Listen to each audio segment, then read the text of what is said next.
Hey guys, welcome back. So today we're out the range with an AK-74 that never was.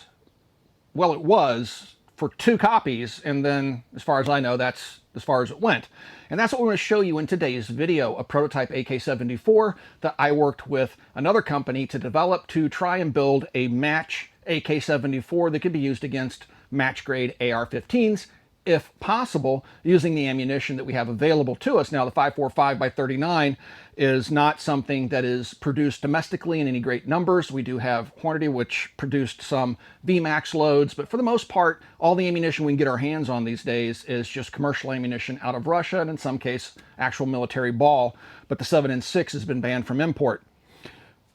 So that's what we're going to talk about in today's video. This is a standard AK-74, kind of representative of what you would see during the Cold War. This is the PSA AK-74 with the 1P29 scope on it. But this is what your regular military rack grade Cold War era plum furniture AK-74 with a fixed stock would look like.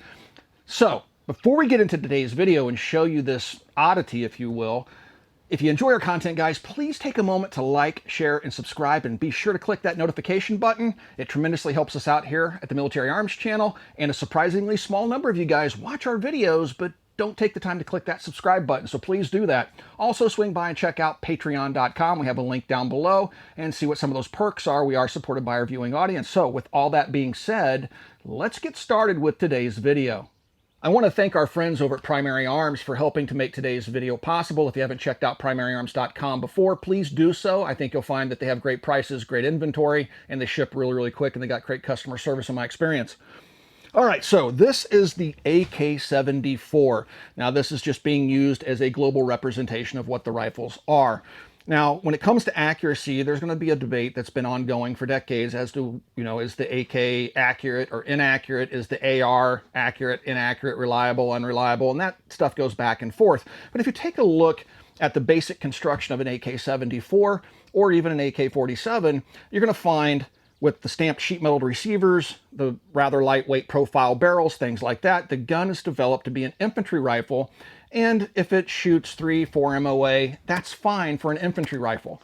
And so weight is more of a concern and durability is more of a concern than pinpoint accuracy with infantry rifles. And the AK-74, echoes that. So to improve the accuracy of the AK-74, there's a few things that you could try. Now, the barrels primarily that would come out of military arsenals, in my experience, based on the guns that we've gotten here in the United States, perhaps they're, they're reject barrels. I don't know. I mean, people speculate that as well.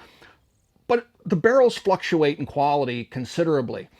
Definitive Arms built me a 308 out of a Vepr that shoots 1-inch groups, and we've featured it here on the channel before. But I got really, really lucky with that barrel, and then, of course, Chase Accurized the rifle and with his secret sauce.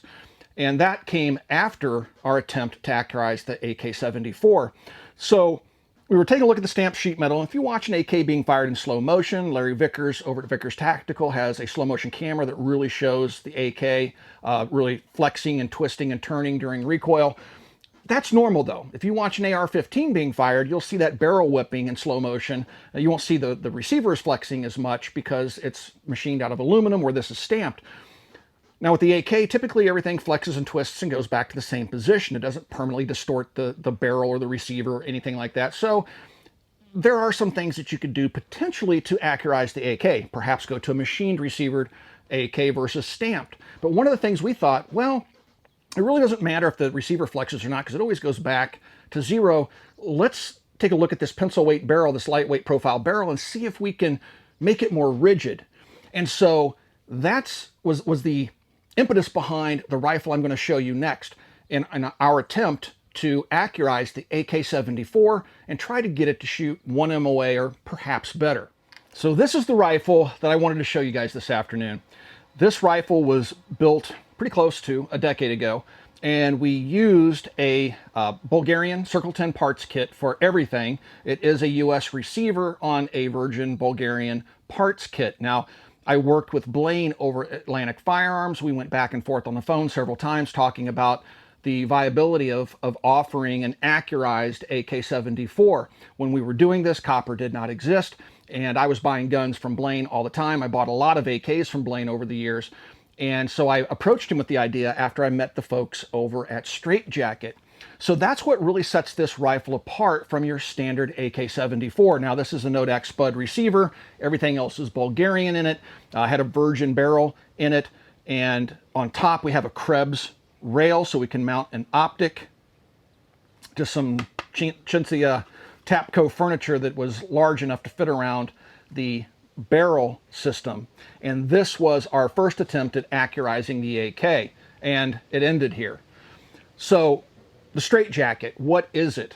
Well, it has a proprietary substance inside of a metal sleeve that goes around your existing barrel. It increases rigidity and it decreases the heat absorption of the barrel itself, or how long that barrel, I should say, holds heat. It whisks heat away.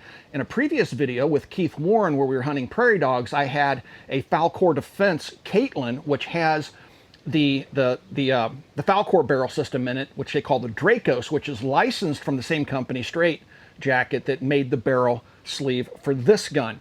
And in that video, we do a mag dump after we've been out in the hot sun all day, and Keith sticks his finger into the chamber of the AR-15, and it's just lukewarm. That's how effective this system is. The U.S. military has looked at it for machine gun barrels and things like that. So after David Fortier, who's gun writer and writes for Firearms News, introduced me to the folks that did this barrel system, I shot a Mosin Nagant with a straitjacket barrel on it. It gave me the idea. Contacted Blaine, and he made it a reality. He has one of these guns, and I have the other one. So we set about testing the rifles to see if making the barrel super rigid and cooling it very quickly would be enough to give us the accuracy that we were looking for based upon the ammunition that we have. Now again, match grade 545 is not really a thing unless you load it yourself, and you're using steel cases, you know, and you can reload steel cases. I know people that do it. It's just really not a rifle that has match ammo available for it. About as close as you're going to get is some of this old Hornady stuff, which has a 60 grain VMAX bullet in it. Now, the steel case, I suspect they purchased from Russia, and then they did the loading here in the United States. But the consistency on this would typically be better than something you would find in Russian military ball ammunition. So the three types of ammunition we're going to shoot out of this gun to kind of show you what this gun's capable of with the straitjacket system on it is we have some Red Army standard 59 grain ball. Now you'll notice it has a lacquer case. It's not like the Polyformance case of the Wolf. It has a true military lacquer finish on it. Also has sealant around the bullet and around the primer. This is coming out of Russia, and this would be loaded what appears to be military spec. Then we have commercial grade Wolf, also with the 60 grain bullet, and then the Polyformance case. And then we have the Polyformance type case over here with the 60 grain Hornady VMAX. And so we're going to do a little bit of shooting with this rifle for you guys and show you the type of accuracy that we can get out of it. Now, a standard rack grade AK-74, in my experience, using a 1P29 scope or something like that in military ball, you're going to shoot anywhere between, you might get a 2-inch group, but you might also get a 4-inch group. You just kind of never know. And there's a lot of variables there. So I'm not saying the AK is horribly inaccurate. I'm just saying it really depends on the gun. Did you get a good barrel? Did you get, you know, a gun that's built nicely? And the quality of the ammo that you feed it. There's a lot of variables that go into accuracy. So let's do some shooting with this gun using the 3 different flavors of ammunition that we have out here and show you what this gun is capable of and what it's not. And I think you'll understand better here in a little bit why this project kind of died with 2 prototypes.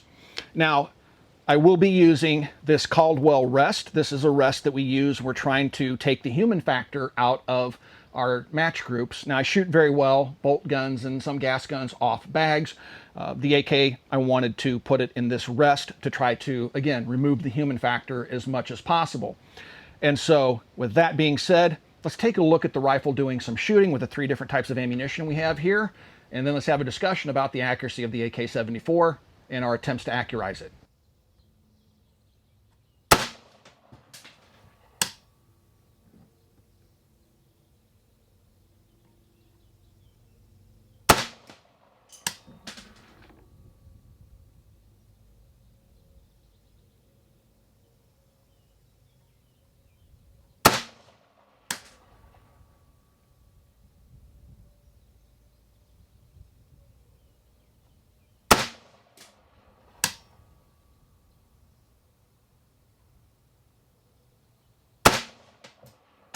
So let's take a closer look at this straitjacket barrel system and how they installed it into this rifle.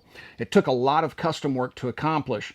Now, first of all, they had to get rid of the original front handguard retainer, so they custom built this two-piece unit that's held together with a single screw at the bottom. This clamps the barrel, and then on the bottom of the straitjacket system, they have a little piece of metal here that's welded on, which keeps it from sliding forward, and this is the single screw that holds the new custom handguard retainer in place. So to take that off, we just unscrew this,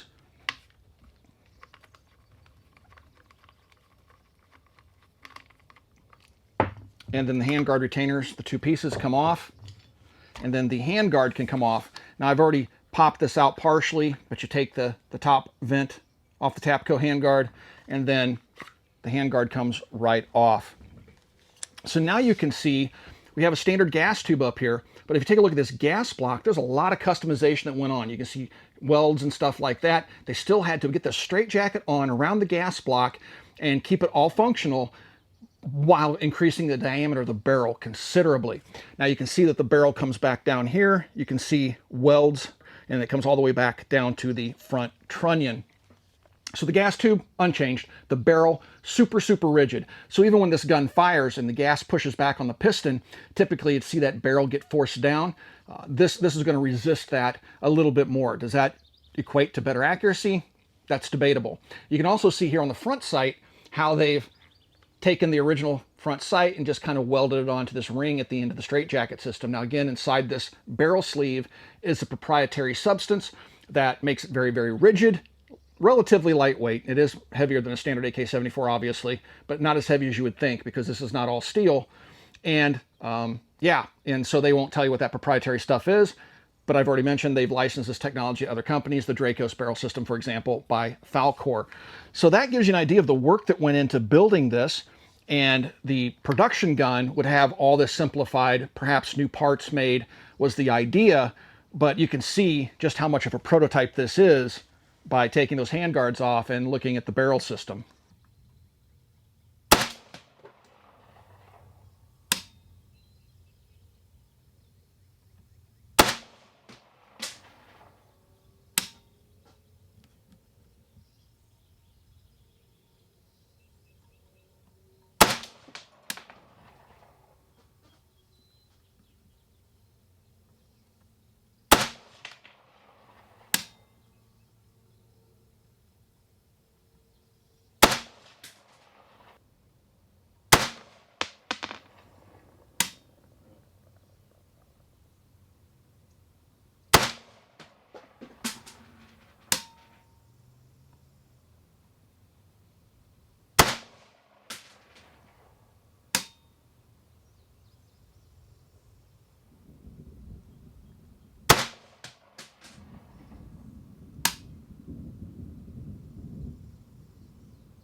So how did the straitjacket AK perform? We'll start up here with the top left target, work our way across like this, all right? So up here we were using the Hornady VMAX 60 grain, and out of the Caldwell rest, it gave us a 1.2 inch group. Not too shabby. For a 5-shot group, not too shabby. Over here, we have the Hornady 60 grain. It gave us a 5-shot group of 1.7 inches. Okay, so we're a little over 1.5 inches. Still not bad for an AK. But when we move over to different ammunition, this time we're taking a look at the Wolf 60 grain military classic. We have a 5-shot group that's 1.9 inches. And then the second group fired with the Wolf is 1.4 inches. So you'll see that there's variances here and here and here and here out of the rest. In my estimation, those are ammunition variances. That's probably what's driving the group size. Now keep in mind, the barrel doesn't get hot, so I've already tested this gun doing mag dump after mag dump after mag dump years ago and then shooting groups with it. It really doesn't change anything. That's one of the really cool features about the straitjacket barrel system, is how fast it takes that heat away and dissipates it. So then we took some Red Army Standard. This is Russian loaded ammunition. This is the mil-spec stuff that's sealed with a 59 grain bullet. I only fired one group with it because this was our group. Okay, this thing measures 3.7 inches and it was starting to walk over to my target over here. And so I've circled the 5-shot group that the Red Army Standard gave us. So definitely doesn't like the gun doesn't like it, despite the bullet weight being pretty close to the other two bullet weights, just 1 grain off. So for the last test, I took the ammunition that seems to shoot the best out of the gun, and I shot a 5-shot group off a rest. A simple wee bad bag, which you see us shooting off of all the time here at the Military Arms channel, and that gave me a 1.5 inch group. So using the Hornady ammunition, it'll consistently shoot under 2 inches, and that's what I found a long time ago with the same ammunition. This stuff has become increasingly hard to find. I believe this stuff was sent to me by one of our Patreons so we could do accuracy testing with AK-74, so I want to thank them for sending us this ammo, because this is unobtainium right now. So if you're talking about 1.2 to 1.7 inches and 1.5, that's not bad for an AK. It's actually really, really good for an AK. The only problem is the ammunition that it likes isn't commonly available. When you get down to the ammunition you can actually shoot out of it, you start to see groups that open up more to 2 inches. That isn't going to compete with a match grade AR-15. So because of that, we did our extensive testing, me and Blaine from Atlantic Firearms with our 2 separate test rifles. We came to the conclusion that the straitjacket system alone wasn't enough to accurize the gun to the point that we were hoping for. We were hoping for consistent 1 inch groups, maybe a little bit better, kind of like what I see with my 308 rifle that was built for me by Definitive Arms on a Vepr. We were hoping to get that type of accuracy out of it, and we didn't, but we did with the Vepr. We're in tornado season, and we had to batten down the hatches because we have a pretty nasty storm blowing in, so we can't do any more shooting this afternoon. But I think we accomplished our goal of showing you this AK-74 prototype that we built with Atlantic Firearms. And yeah, it just didn't go anywhere because the cost of doing the straitjacket system, plus whatever else we might have to come up with to try to get more accuracy out of the gun, just wound up being so high that we just didn't think the benefit was there, especially given the limited amount of ammunition that's out there on the market in terms of match quality ammo. It really doesn't exist. So the project died, and that left us with 2 guns, one of which you see here, and the other one, I assume, Blaine over at Atlantic Firearms still has his. So hopefully you enjoyed seeing this rifle. It's something that's been in my collection for a long time. It's been sitting for a long time, and we decided to break it out and show it to you this afternoon. Guys, if you'd like to support us here at the Military Arms channel, please consider becoming part of our Patreon family. There's a link in the video description below. I answer all private communications, and you get early access to videos like this, plus other stuff. Also, please swing by and check out coppercustom.com. Thank you for 13 years of support, and we'll talk to you guys soon. And it is also tick season.